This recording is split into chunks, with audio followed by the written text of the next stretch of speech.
आजच डाउनलोड करा आणि तुमच्या आवडत्या मालिकांचा आनंद लुटा। आम्हाला वाटलं होतं वयाप्रमाणे अक्कल आली असेल तुम्हाला, पण कसलं काय?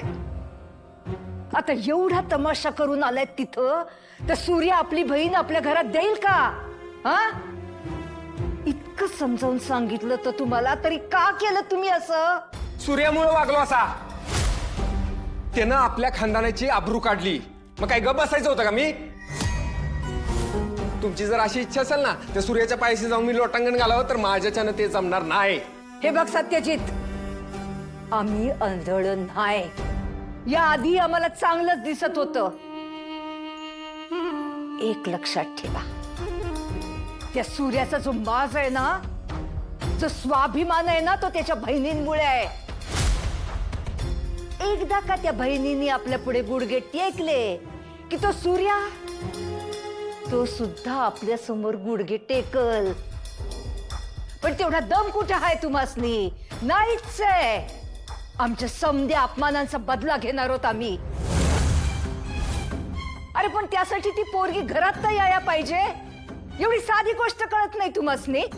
हा, आमचं चुकलं, आम्ही तुम्हाला पाठवायलाच नको होतं तिथं। आजी, आता तर समजा इशे बिघडलाय बघ। आता कुणी बी त्या सूर्याच्या दारात जाऊ दे, तो कुणाचंच ऐकत नसतो। सत्याने आज जे काय तिथं जाऊन केलंय ना, मला असं वाटतं इथं समजा इशे इथं सोडून द्यावा। आपण एक काम करूयात, गुरुजींना परत बोलून घेऊयात। कुठल्या ना कुठल्या पोरीची पत्रिका जुळलंच नाही याच्या बरोबर। नाही, आता काय बी झालं तरी त्या सूर्याची बहीणच आपल्या घरात येणार। कसं बी करून त्याचा माज उतरलाच पाहिजे। आणि तसं बी गुरुजींनी सांगितलंच होतं की तिच्या इतकी कुणाचीच पत्रिका जुळत नाही म्हणून। आणि हे बी सांगितलं होतं, तिच्या येण्यामुळे आपल्या घरात भरभराट होईल। आणि आमासनी दोन्ही बी पाहिजे, आपल्या घरची भरभराट आणि त्या सूर्याचं नाक घसणं। त्या सूर्याची नांगी ठेचल्याशिवाय आम्हाला चैन पडणार नाही। आजी, तू त्या सूर्याचा आज अवतार बघायला पाहिजे होता। एवढं समजत झालंय ना, त्याच्यानंतर ब्रह्मदेव जरी गेला ना, तरी तो पोरगी आपल्या घरी देणार नाही बघ। माणसाच्या राज्यात देवाचं काय काम? आता तो ब्रह्मदेव आला किंवा नाही आला, सूर्याला आपलं ऐकावंच लागल।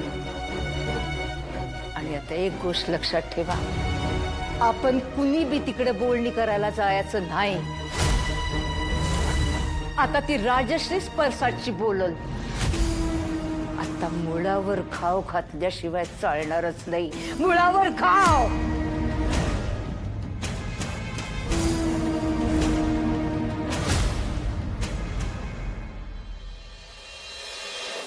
आई हे बघ, जिभेचा शेंडा टाळूला लावायचा असा। दीर्घ श्वास घ्यायचा, जिभेवर स्ट्रेस द्यायचा आणि श्वास सोडायचा। आणि त्याच सोबत आतून म्हणजे पोटातून आवाज काढण्याचा प्रयत्न करायचा।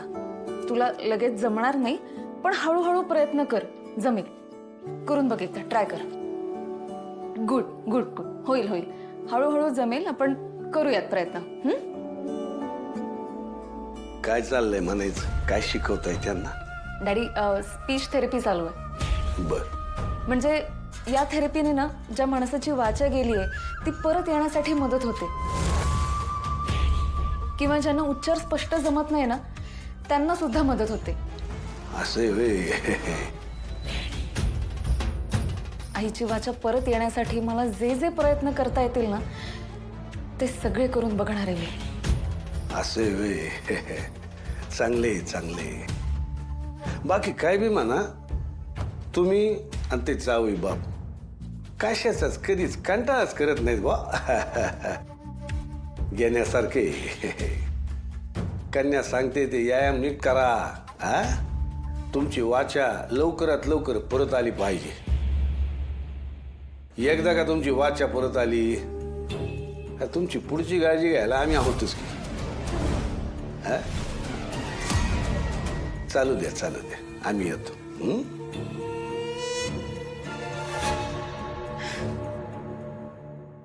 आजच्या दिवसापुरतं इथेच थांबूया।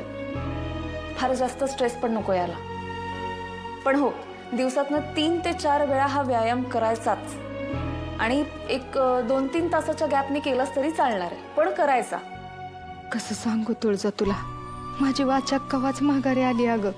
पण मी जर काय बोलले का नाही तर मालक माझं जगणंच अवघड करून टाकत्याल.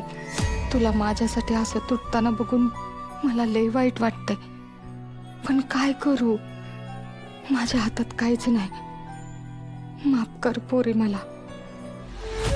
छोटी आई, मला माहिती आहे ग, आईचं जाणं तू खूप मनाला लावून घेतलेलं आहेस.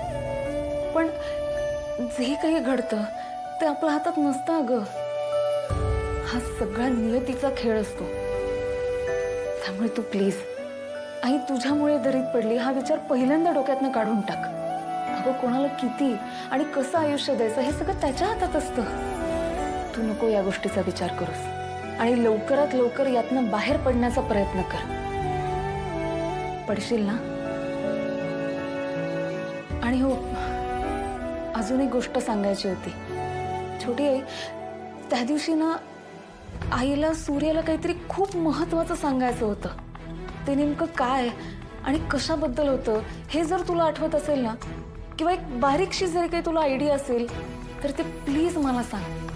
तुला हवं असेल ना तर त्या दिवशी सारखं लिहून सांग. पण सांग, मनात ठेवू नकोस. हा, असं नेमकं काय होतं जे एवढ्या गडबडीने आईला सूर्याला सांगायचं होतं हे कळलंच पाहिजे आपल्याला. ए नाही दादा, अजिबात नाही. बाळासाठी टोपी मी शिवणार म्हणजे मीच शिवणार. तू हो तुला ह्याच्याशिवाय काय जमलंय का? तू कशी शिवणार टोपड?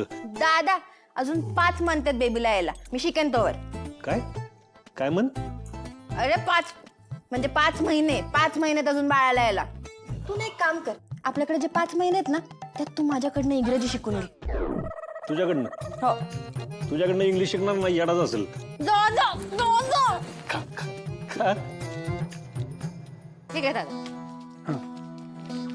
हे पैसे. 1 मिनिट मॅडम. हे तुमच्यासाठी. हे काय? हे पत्र कोणाचं? प्रसाद सरनोबतांनी दिलं आणि त्यांची अशी इच्छा आहे की हे फक्त तुम्ही जायचं.